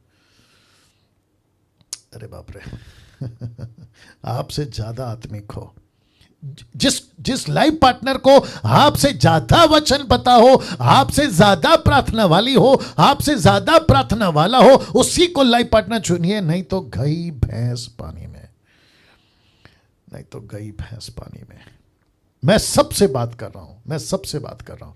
बहुत दुखद घटना। मैं समझता हूं कि इस व्यक्ति को इतना दुख नहीं लगा होगा कि जब इसके शरीर पे फोड़े हैं, इसको इतना दुख नहीं लगा होगा जब इसके जानवर मर गए, इतना दुख नहीं लगा होगा जब इसके प्रॉपर्टी खत्म हो गई, यहां तक कि बच्चे मर गए, क्योंकि बच्चे वापस पैदा हो सकते हैं। लेकिन जिसके साथ इसने पूरी जिंदगी मैं साथ चलूंगी वादा किया होगा, वाचा बांधा होगा, वो पत्नी कहती है परमेश्वर की निंदा कर और मर जा। अब सोच के देखो, बाहर से टूटा, प्रॉपर्टी से टूटा, और अब इसको कहते हैं, इसकी डायरेक्ट चोट कहां लगी पता है? इसको चोट लगी है सीधा अंदर। इसको कहते हैं कि लूसीफर ने ऐसा कोई हिस्सा नहीं छोड़ा इस व्यक्ति को जहां पे इसने स्पॉट नहीं किया हो। किसको? अय्यूब को। इसके मुंह से क्या निकला मैं बताऊंगा।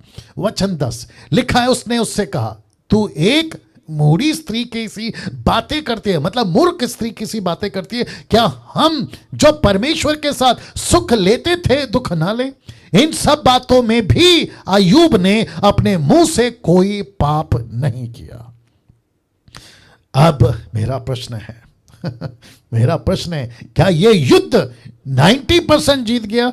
यस, क्योंकि मैं 10% लास्ट में दूंगा। क्या यह 90% जीत गया? जीत गया। कैसे कंडीशन में, किस अवस्था में? एक ऐसे कंडीशन में जहां इसको पता है सब कुछ खत्म हो गया, मेरा मर जाना, क्या करूं। इसके मुंह से जब निकला ना मर जा, आपको पता है इसकी जगह कोई और होता ना तो पक्का प्लान बनाता कि फांसी लगा के मर जाऊं, क्योंकि मेरा कोई नहीं है। जिसके भरोसे पे था वो खुद कहती है मर जा, तो मेरा दुनिया में कोई नहीं है, तो suicide is the best way, आत्महत्या करना ही बेस्ट है। तो इसने ये प्लान किया होगा। लेकिन इसका जज्बा, इसका जुनून, इसकी तड़प और इसकी सच्चाई परमेश्वर के साथ में किस लेवल की थी देखिए। लिखा है, अय्यूब ने अपने मुंह से कोई पाप नहीं किया। उसके बावजूद, जरा ध्यान दीजिएगा, इसके कुछ 3 दोस्त आते हैं। ये देख लीजिए, दोस्त को रख रहा हूं। लिखा है, जब तेमानी, एलपिच और शूही, बिल्दाद और नपाती सोपोर, अय्यूब के इन तीनों मित्रों ने इन सब विपत्ति का समाचार पाया जो उस पर पड़ी थी, बड़े ध्यान से देखिएगा, तो लिखा है, तब वे आपस में ये ठान कर कि हम अय्यूब के पास जाकर उसके संग विलाप करेंगे। अय्यूब रो रहा है तो हम भी रोएंगे, अय्यूब सड़क पर है तो हम भी सड़क पर बैठ जाएंगे, अय्यूब ने कपड़े फाड़े तो हम भी फाड़ेंगे, अय्यूब ने राख ओढ़ा तो हम भी ओढ़ेंगे, उसने मुंडन कराया तो हम भी कराएंगे, हम उसको शांति देंगे। देखो लिखा है कि नहीं, हम उसको शांति देंगे और अपने अपने यहां से उसके पास चले। तो वो अपने अपने यहां से उसके पास चले। वचन 12, जब उन्होंने बहुत ध्यान से देखना, जब उन्होंने दूर से आंख उठाकर अय्यूब को देखा और उसे ना चिन्ह सके, मतलब उसको नहीं पहचाना। क्यों? क्योंकि अय्यूब बदल चुका था। कैसे? उसके बॉडी से, मोटा था तो पतला हो गया, ऊपर से सर के बाल चले गए, ऊपर से शक्ल पूरी सूख गई होगी, ऊपर से सड़क पर है, बदन पे कपड़े नहीं हैं, फटे हुए हैं। ऐसा लिखा है, दूर से अय्यूब को देखकर नहीं पहचाना। लिखा है तब चिल्लाकर, बहुत ध्यान से देखिए, लिखा है चिल्लाकर रो उठे और अपना अपना बागा फाड़ा, आकाश की और धूल उड़ाकर अपने अपने सिर पर डाली। मतलब अय्यूब के साथ ऐसे बैठ गए। और आपको पता है कब तक बैठ गए? ऐसा लिखा है 7 दिन 7 रात उसके, एक्सक्यूज मी, 7 दिन 7 रात उसके संग भूमि पर बैठे रहे, परंतु उसका दुख बहुत बड़ा जानकर किसी ने उससे एक भी बात नहीं कही। आप सोच के देखो, 7 दिन 7 रात ऐसे ही बैठे हैं, लेकिन एक बात नहीं कर रहे, ऐसे ही बैठे हैं, एक शब्द नहीं बोल रहे हैं।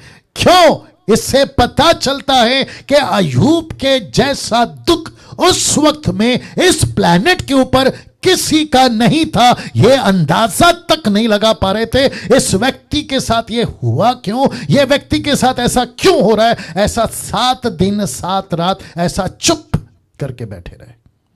अब आप सोचो, इन सब के पीछे कौन है? इन सब के पीछे वजह क्या है मैं रखूंगा, लेकिन यह फोटो देख लीजिए। मैं वक्त का भी ख्याल रखूंगा, लेकिन यह फोटो देख लीजिए। ये कहते हैं, आप देख लीजिए, ये फोटो आपको थोड़ा मदद करेगा कि अय्यूब के ऊपर किस तरीके से एलिगेशन आ रहा है। क्या लिखा देखिए, अय्यूब का 4 का 7 से 8 लिखा, क्या तुझे मालूम है, इनके दोस्त बोल रहे हैं, क्या तुझे, एलपी जिसका नाम है, क्या तुझे मालूम है कि कोई निर्दोष भी कभी नाश हुआ है या कहीं सज्जन भी काट डाले गए हैं? मेरे देखने में तो जो पाप को जोतते दुख बोते हैं वही उसको काटते हैं। इसका मतलब क्या है? इन्होंने 7 दिन तक कुछ नहीं बोला। बहुत ध्यान से सुनो।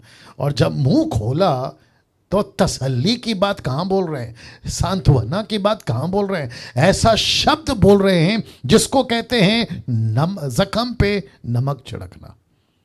यस और नो? जिसको कहते हैं जख्म पे नमक छिड़कना।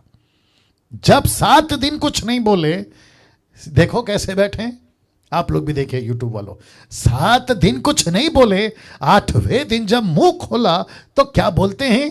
क्या तुझे मालूम है कि कोई निर्दोष भी कभी नाश हुआ है या कहीं सज्जन भी काटा डाले गए? मेरे देखने में तो जो पाप को जोतते और दुख बोते वही उसको काटते हैं।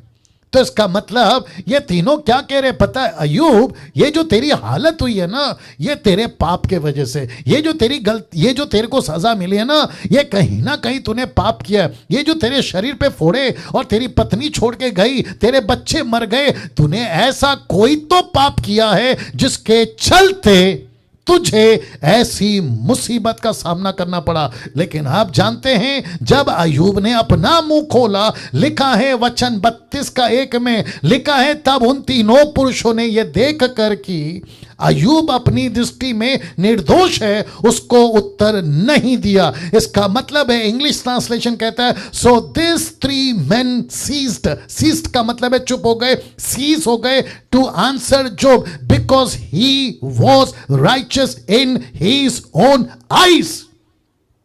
इसकी खुद की नजर में, किसकी? अय्यूब की नजर में अय्यूब धर्मी था। क्यों? क्योंकि अय्यूब बुराई से नफरत करता था। अय्यूब को पता चल गया मेरे में कोई पाप नहीं है, मैंने कोई पाप नहीं किया। ये तीनों आकर जो मेरे को एलिगेशन लगा रहे हैं, उसकी दृष्टि में लिखा है कि अय्यूब के तीनों दोस्त चुप हो गए, क्योंकि उनको पता चल गया कि अय्यूब धर्मी है। ना मेरा पॉइंट मैं रखूंगा। अब आपको मैं कुछ बताता हूं, इस पूरी घटना के पीछे किसका हाथ था? ऑफ कोर्स शैतान का। इस पूरी घटना के पीछे किसका हाथ था? शैतान का। अब दूसरा प्रश्न, क्यों शैतान ने ऐसा किया था? इसका जवाब है पद 1 और पद 5 में। मैं रख रहा हूं, फिर उसके बाद आपसे बात करूंगा। तो अभी तैयार हो जाओ, ठीक है ना? बहुत ध्यान से सुनिएगा, गजब की चीज दे रहा हूं। और टॉपिक क्या है? पूरी जिंदगी आपको पाप से लड़ना है, पूरी जिंदगी आपको युद्ध के मैदान में रहना है, पूरी जिंदगी आपको किससे लड़ना है? खुद से लड़ना है। और बैटल ग्राउंड का नाम है आपका हृदय, आपका मन। उसी पे बात कर रहा हूं। तो इसके पीछे किसका हाथ है? शैतान का। लिखा है क्यों शैतान ने किया?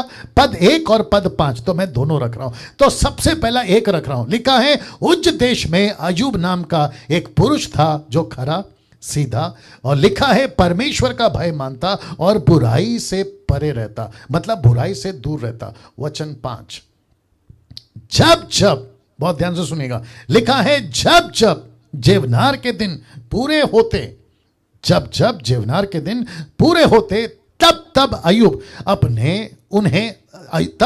उन्हें बुलवा कर पवित्र करता। किसको? अपने बच्चों को। और लिखा है बड़ी भोर उठकर उनकी गिनती के अनुसार होम बलि चढ़ाता, क्योंकि अय्यूब सोचता था कि कदाचित मेरे लड़कों ने पाप करके परमेश्वर को छोड़ दिया हो। इसी रीति अय्यूब सदैव किया करता था। इसका मतलब है, बहुत ध्यान से सुनिए, इसका मतलब है कि अय्यूब खुद बुराई से नफरत नहीं, बल्कि अपने पूरे परिवार को, अपने पूरे आसपास के लोगों को बुराई से नफरत करो, पाप के पीछे मत जाओ, ऐसा बच्चों को भी सिखाता था, सबको सिखाता था। ऐसा लेके चलने वाला अय्यूब लड़ा और जीता भी। मैं रिपीट करता हूं, अय्यूब लड़ा और जीता भी, क्योंकि शैतान कहता था, बहुत ध्यान से सुनिए, क्योंकि शैतान कहता था, वचन 7 में, 2 का 7 में, यहोवा ने शैतान से पूछा, माफ करें 1 का 7 में, यहोवा ने शैतान से पूछा। बहुत ध्यान से सुनिए, गजब का लॉजिक दे रहा हूं। तू कहां से आता है? ये देखिए शब्द को ध्यान दीजिएगा। लिखा है तू कहां से आता है? शैतान ने यहोवा को उत्तर दिया कि पृथ्वी पर इधर उधर घूमते फिरते डोलते डालते आया हूं। इसका मतलब है, बहुत ध्यान से सुनना, इसका मतलब है कि लूसीफर को स्वर्ग में एक्सेस नहीं है। ये आपको आज बता रहा हूं, लूसीफर को स्वर्ग में एक्सेस नहीं है, लेकिन परमेश्वर ने इसको खुद अलाउ किया कि आ, तुझसे एक बात पूछना है, आ ऊपर आ, तुझसे एक बात पूछना है, मैं तुझे इजाजत देता हूं, मेरे सामने खड़ा हो, मैं तुझसे एक बात पूछता हूं। क्यों? परमेश्वर कर सकता है क्योंकि वो सर्वशक्तिमान है। परमेश्वर बात कर सकता है क्योंकि उसको अपनी बात रखना है। वचन 8 पे कॉन्टेक्स्ट है, यहोवा ने शैतान से पूछा, क्या तूने मेरे दास अय्यूब पर ध्यान दिया है? आप नहीं समझे अभी भी, बताता हूं। क्योंकि लूसीफर कहां घूमते घूमते आया? लिखा है पृथ्वी पर घूम रहा था। वो पृथ्वी पर घूमते घामते, आज थोड़ा सा टाइम होगा, बर्दाश्त कर लेना। लिखा है पृथ्वी पर घूमते घामते फिरते ढोलते डालते मैं घूम रहा था। तो परमेश्वर ने पूछा, बेटा 1 मिनट रुक जा। जब तू पृथ्वी पे घूम रहा था, जब तू पूरब दिशा में घूम रहा था, उत्तर नहीं पूरब दिशा में, दक्षिण नहीं पूरब दिशा में, नॉर्थ नहीं पूरब दिशा में, जब तू घूम रहा था तो तेरी नजर अय्यूब पर गई। अब जरा देखें क्या लिखा है, क्योंकि उसके तुल्य खरा सीधा मेरा भय मानने वाला, बहुत ध्यान से सुनिएगा, लिखा है बुराई से दूर रहने वाला मनुष्य और कोई नहीं। वाह बहुत ध्यान से सुनिएगा। परमेश्वर कहता है, एक्सक्यूज मी, परमेश्वर कहता है कि जब तू घूम रहा था, एक व्यक्ति के ऊपर तेरी नजर पड़ी, उसका नाम है अय्यूब।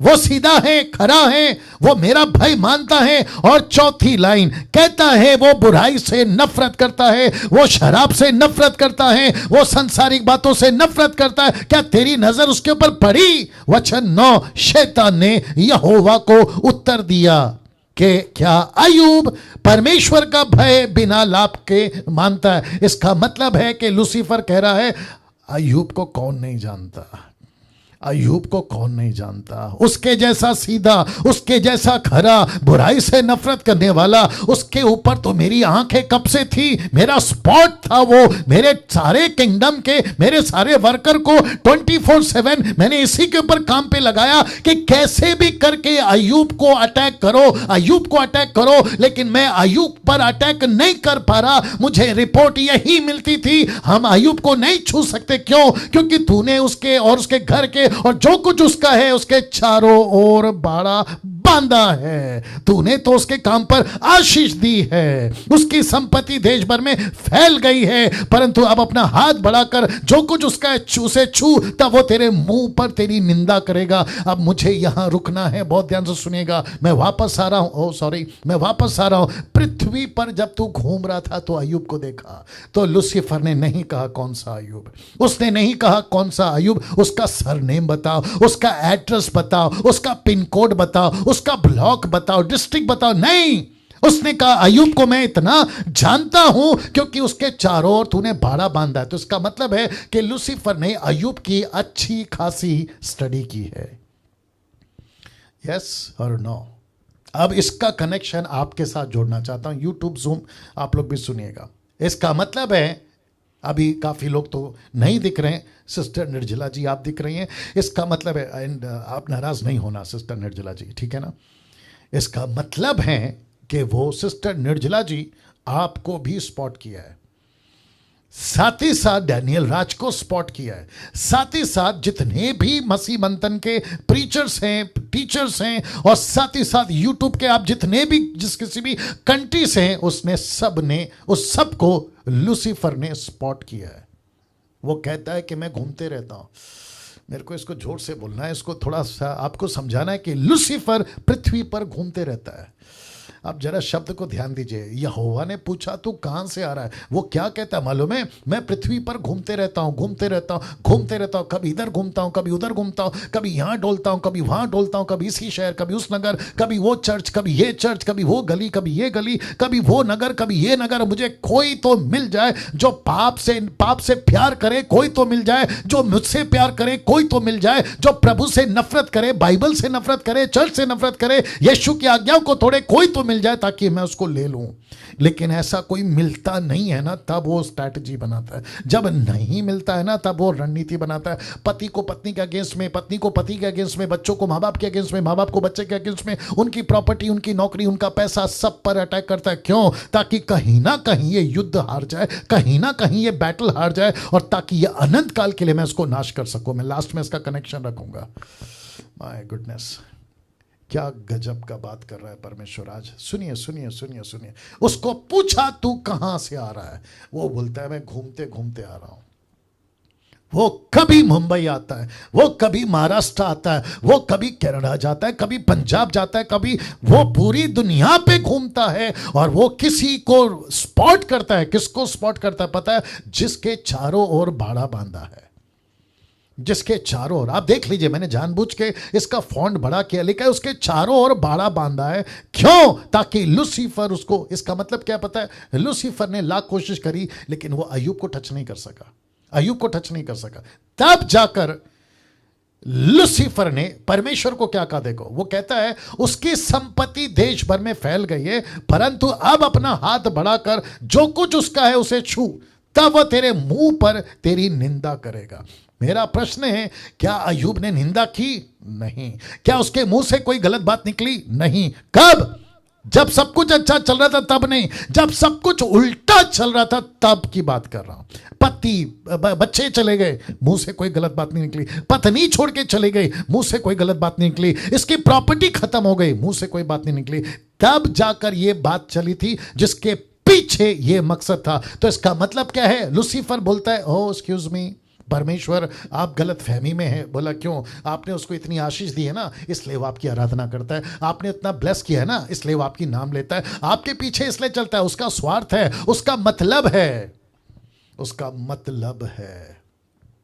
तो इसका मतलब है कि लूसीफर ने अपनी पूरी कोशिश करी कि मैं जैसे तैसे करके, जरा फोटो रख रहा हूं, जैसे तैसे करके मैं अय्यूब को इतना खत्म कर दूं कि उसके 3 दोस्त उसके अगेंस्ट हो जाए, उसकी पत्नी उसके अगेंस्ट हो जाए, सब कुछ उसके अगेंस्ट हो जाए। लेकिन गजब का लाइन देखो, उसके मुंह से लिखा है अय्यूब के दृष्टि में वो पापी नहीं निकला। लिखा है अय्यूब अपनी दृष्टि में निर्दोष है, उसको उत्तर देना छोड़ दिया अपनी खुद की दृष्टि में। इसका मतलब है मेरी गारंटी तीसरा व्यक्ति नहीं, मैं खुद देना चाहिए।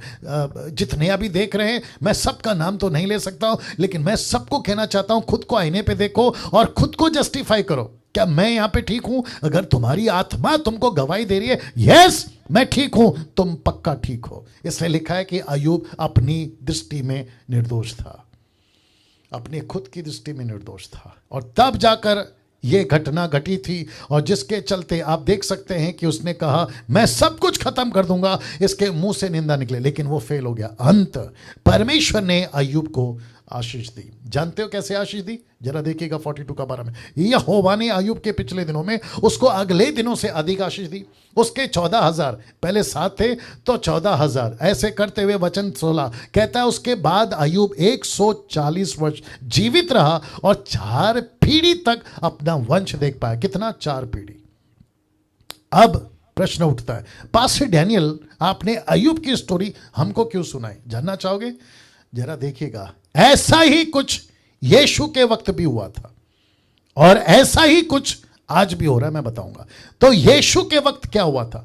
जैसे लूसीफर ने अय्यूब को मांगा था, वैसे ही यीशु कहता है पतरस पतरस पतरस, यानी कि शिमोन, हे शिमोन ब्रैकेट में पतरस, देख शैतान ने तुम लोगों को मांग लिया है।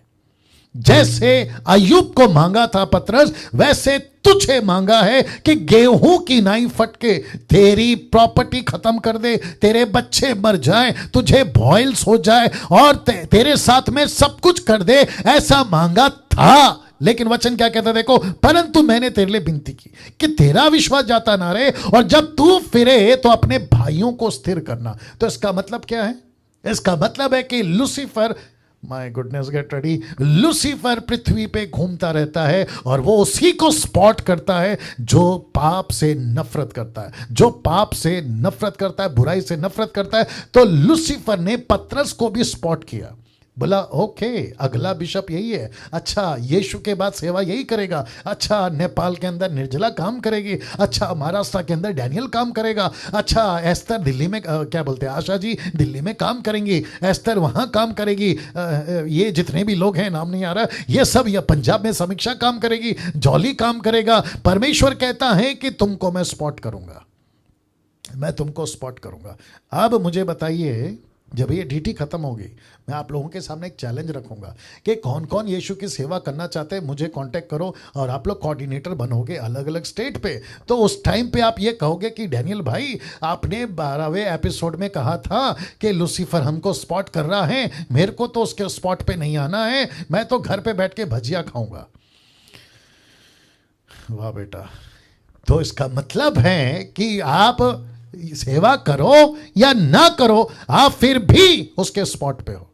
मैंने आपको पहले बता दिया, बिशप हो या ना हो, पास्टर हो या ना हो, आप सिर्फ यीशु को अपनाते हैं, वो आपको स्पॉट करता है, तो सेवा तो आपको करना ही करना है। तो वापस कहता हूं, पतरस को पकड़ लिया, लेकिन शुक्र है कि यीशु ने कहा कि पतरस मैंने तेरे लिए प्रार्थना किया। जानते हो मुझे ये क्या बात बताती है?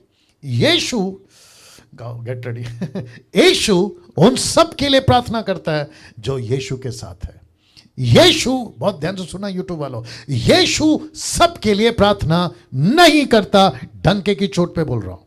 यीशु सबके पीछे टाइम पास नहीं करता, डंके की चोट पे बोलता हूं, विद द रेफरेंस बात कर रहा हूं। यीशु सबके साथ नहीं जाता, सबके साथ काम नहीं करता, यीशु उसी के साथ काम करता है। मत्ती 28 का 20 लिखा है, जाओ मेरा वचन प्रचार करो, उनको जाके चेला बनाओ, उनको बपतिस्मा दो और मेरी बातें उनको सिखाओ, जो ऐसा करेगा मैं उन्हीं के साथ रहूंगा, जो ऐसा करेगा मैं उन्हीं के साथ रहूंगा। बहुत ध्यान से सुनना, बहुत ध्यान से सुनना। ना जाने कितनी बार आपको मांग लिया था, लेकिन यीशु प्रार्थना कर दिया, तुम बच गए।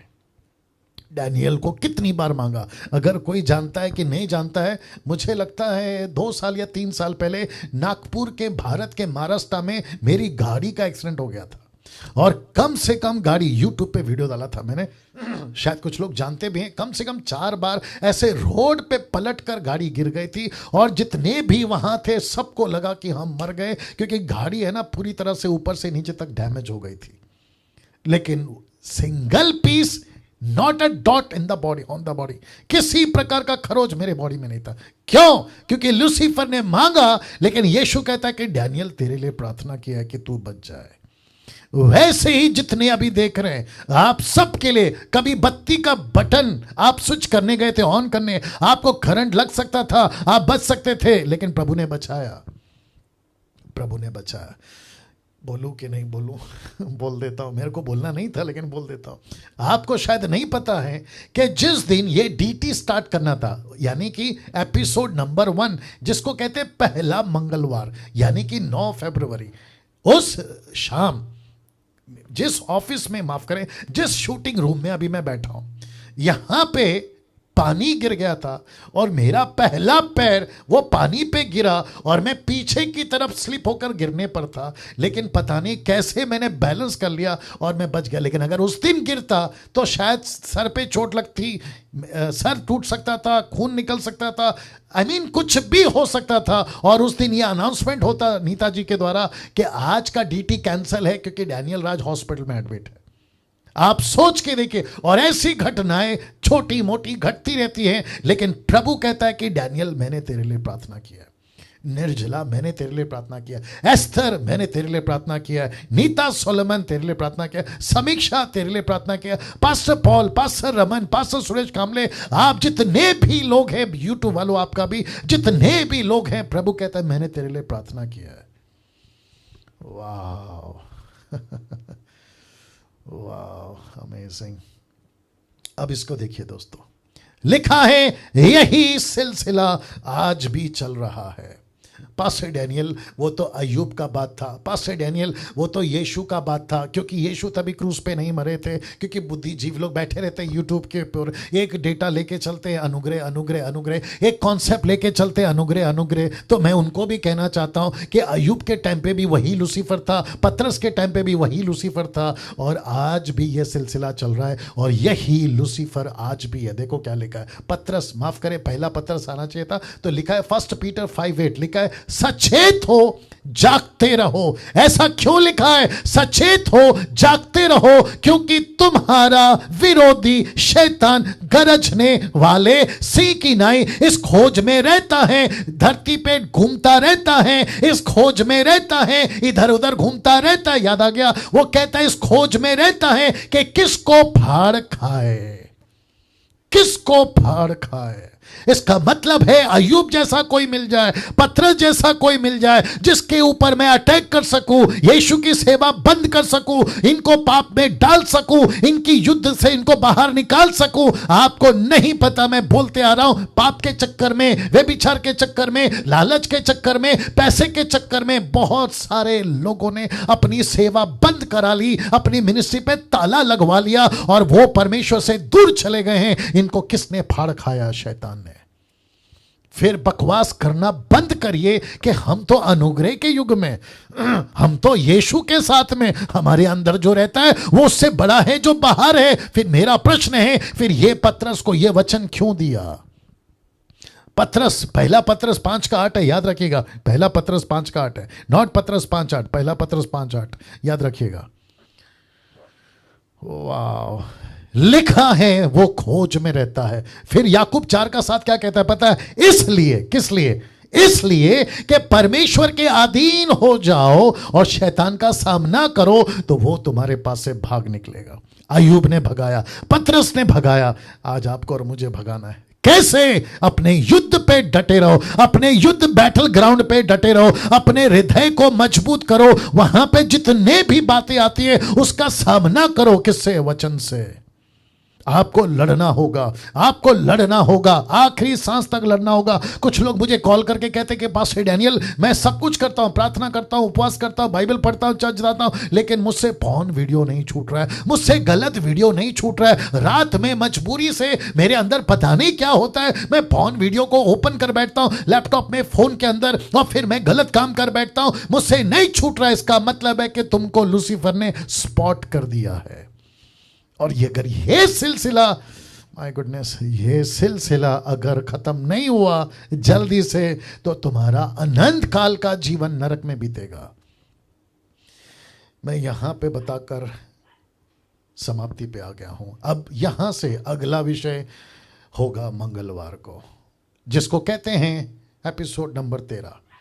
लेकिन इस वक्त जिस अनाउंसमेंट का जिक्र मैंने किया था, और वो अनाउंसमेंट है यह आपके ठीक स्क्रीन के ऊपर, जो कि हिंदी ऑनलाइन चर्च ब्रैकेट में कलीसिया केवल जूम पर है, केवल जूम पर चलेगा। हिंदी ऑनलाइन चर्च केवल जूम पर चलेगा हर रविवार शाम को 7 से 9 बजे तक।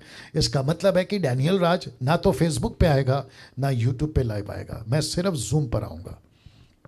मैं इसका आपको जो है ना स्क्रीनशॉट या जो भी है आपको मैं भेज दूंगा। तो मैं इस वक्त में आप सभी से बात करना चाहता हूँ। इसको पहले मैं सेंटर कर देता हूँ सभी को। ओके, तो जितने लोग अभी मुझे देख रहे हैं जरा हाथ उठाकर वेव कर दीजिए कि आज का जो टीचिंग है आप सभी ने सीखा, समझा, आपने जाना है। तो ये जो अनाउंसमेंट मैंने अभी किया है, जी, ये जो अनाउंसमेंट मैंने किया है आप सभी के लिए, हिंदी ऑनलाइन चर्च जूम के ऊपर अब होगा। तो फेसबुक वालों माफ करें, यूट्यूब वालों आप भी सुने कि डैनियल राज अब यूट्यूब पर लाइव नहीं आएगा, नंबर 1। नंबर 2, साथ ही साथ फेसबुक के ऊपर भी लाइव नहीं आएगा। मैं सिर्फ और सिर्फ अब जूम पर आऊंगा। तो जितने लोग जुड़ना चाहते हैं हिंदी ऑनलाइन चर्च, मुझसे जुड़ना चाहते हैं, इस कलीसिया से जुड़ना चाहते हैं जिसका नाम है मसीह मंथन बैठक, मैं आपका स्वागत करता हूं, मैं आप सभी का स्वागत करता हूं। तो आप सभी को डीटी के ऊपर, फेसबुक के ऊपर, क्या कहते हैं उसको, मीटिंग आईडी आप सभी को दे दी जाएगी और मैं इसको पब्लिकली आप सभी के बीच में रख दूंगा। तो जिसको जुड़ना है वो जुड़ता जाएगा। कब? संडे को। मैं रिपीट करता हूं, शाम 7 से 9 बजे तक ये जो है चलेगा। दूसरी बात, संडे टू संडे वर्शिप होगी, वचन की सेविकाई होगी, आप सभी के लिए, देश के लिए, मिनिस्ट्री के लिए प्रार्थना होगी, और महीने में एक बार प्रभु भोज होगी। और जो कि मार्च का पहला हफ्ता, डेट देखो, चेक करो, मार्च का पहला हफ्ता इसी जूम के ऊपर प्रभु भोज होगा। संडे, मार्च 1 संडे, हाँ, तो 7 मार्च को हम प्रभु भोज करेंगे। और मुझे पता है कि बहुत सारे लोगों के पास में, आपके पास में, आपको कई दिनों से प्रभु भोज नहीं मिला है, नहीं लिया है। तो 7 मार्च को प्रभु भोज होगा।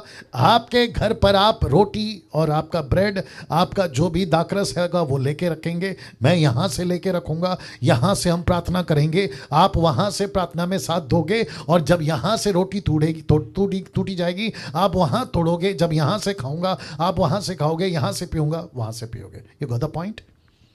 तो ऐसे करके जो है हम ये प्रति महीने में एक बार प्रभु भोज करेंगे। नाउ अब प्रश्न उठता है निर्जला जी आपका, क्योंकि आपका चर्च है, नेपाली चर्च है, 7 से 8, कोई दिक्कत नहीं, आप 8 बजे जुड़ जाइए, आप 8 बजे जुड़ जाइए, आपका सर्विस खत्म करके आप जो है हमारे साथ में जुड़ सकते हैं। तो वापस कहता हूं कि आप सभी के लिए मसीह Manthan Hindi online church Sunday to Sunday सिर्फ जूम के ऊपर चलेगा, ना फेसबुक के ऊपर ना यूट्यूब के ऊपर। चलिए एक प्रार्थना के साथ हम जो है समाप्त करेंगे, और मैं प्रार्थना करके समाप्त करना चाहूंगा। सृष्टिकर्ता पिता, यीशु के नाम से आपके महान महान उपस्थिति में आते हैं जो आपने हमको पहले से दे रखी है। प्रभु जी, एक ऐसा विषय आज हमने सीखा, और वह है कि युद्ध हमको जीतना ही होगा, और एक ऐसी युद्ध जो हमारे खुद के साथ है, एक ऐसा बैटल ग्राउंड जो हमारे अंदर ही है, और एक ऐसी बात जिसको कहते हैं पाप से लड़ना, आज्ञा तोड़ने वाली बातों से लड़ते रहना। प्रभु हम सबको ताकत दीजिए, हम सबको कुव्वत दीजिए, हम सबको वचन का सहायता दीजिए, ताकि परमेश्वर हम तेरे साथ में सच्चाई से, खराई से, सीधे मन से और पाप से नफरत करते हुए चल सके, जैसे अय्यूब ने करा, जैसे अय्यूब ने करा। आदर महिमा आपको देता हूं प्रभु जी, ये प्रार्थना यीशु के नाम से मांगता हूं, सुने और दया से कबूल करें। आमीन। नाउ या